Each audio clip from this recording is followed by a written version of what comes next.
Hey, we just took possession of this Hoyt Carbon RX-3 Ultra bow from Mountain Archery in Rexburg, Idaho. We had him set it up for us, make sure that the cams were in time, get the center shot perfect. It just took him a few minutes because it came with the cams already aligned. Shot it through paper to make sure we're shooting great. And we had the center shot perfect.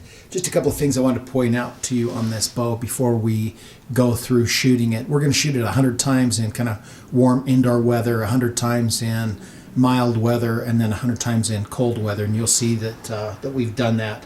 You'll see the film of it in a minute. This Carbon RX-3 bow, this one, the Ultra, comes with the ZT cams. ZT stands for zero torque. So because of that cam and the way the patent pending technology around keeping the cam right in the center of the strings with that split yoke is then that allows for a non-flexing cable guard. So, which is an indication that those strings stay straight in a line. There's no torque side to side on the cams, making a more accurate bow, a more forgiving bow. It's got these shock pod on right on the where the limbs connect to the riser, and then of course in the split limb, which is common to almost all bows, they have the shock absorbing shock dampeners inside of the split limb as well. You're going to notice as we go through and shoot this that you'll hardly hear any noise in the shots. That's because of that great vibration dampening, the great riser, and just the technology that allows these things to be super quiet. It's got an adjustable hand grip, so I can move that hand grip side to side to keep my hand center, where I feel is the center, so that's kind of nice. We just put a fall away Vapor Trails rest on it, and a shock dampening stabilizer that's not on there now. We also mounted our GoPro on it, which was kind of a pain in the butt to mount a GoPro on this thing. The riser's non-typical. So anyway, that's an overview of the bow. Now we're going to shoot it and give you our summary at the end.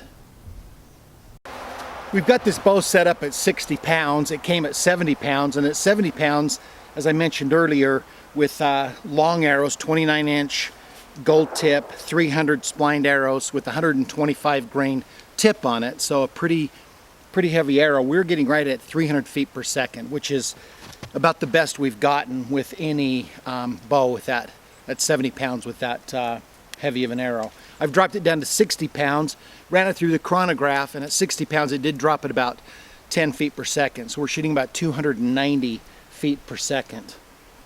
Going to take a couple of shots with it and kind of walk you through what I'm feeling. We've got a drop away Vapor Trail rest on here, just a standard type release. Put a quiver on it, a sight, dead ringer, vibration dampening stabilizer also. The draw cycle is really smooth all the way back. It just tails off right at the very end. So there's not a big long valley. It just tails off right at the end.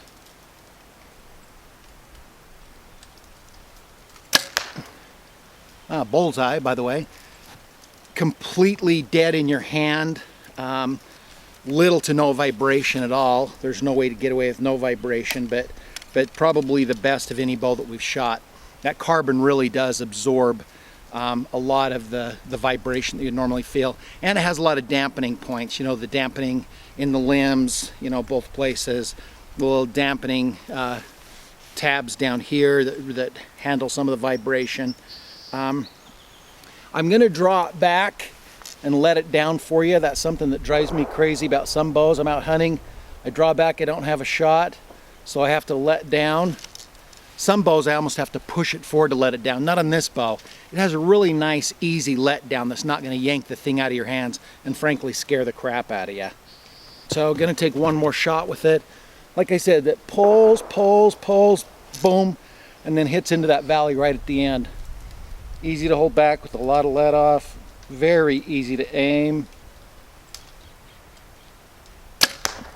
Another bullseye. just a great bow. You know, the speed is impressive with these new cams that they've got, the RT or the ZT Pro cams. It comes with a different set of modules with it, so I could change my draw length a little bit, but I left it, that came at 29 inches, that's what I left it at. Just a great shooting bow, one of the best we've ever shot. I shoot 2 or 3 different bows every year, and I think that's probably about the best bow I've ever shot as far as easy to hold on target, great speed. It was super easy to get tuned and center shot and everything set up, so it just came ready to go. The cams were in time, the center shot was easy to put into place, no vibration in my hand, great dampening, easy to hold on target, just a great bow. We highly recommend it and consider to buy even at that crazy price. They're not cheap, but it's a really good bow that I think you could use for a lot of years. So we finished up the review of this bow by shooting it indoors about 100 times, and then in a little milder weather, about 50 or 60 degrees, another 100 times. We found it had great consistency and accuracy in all those environments as you would expect from a carbon bow. I want to give a special thanks to Mountain Archery in Idaho for getting us this bow, getting it all set up and adjusted and ready to go. They gave us great support and help in it. Again, we consider this bow a strong buy and think you'll be thrilled with this Hoyt Carbon RX-3.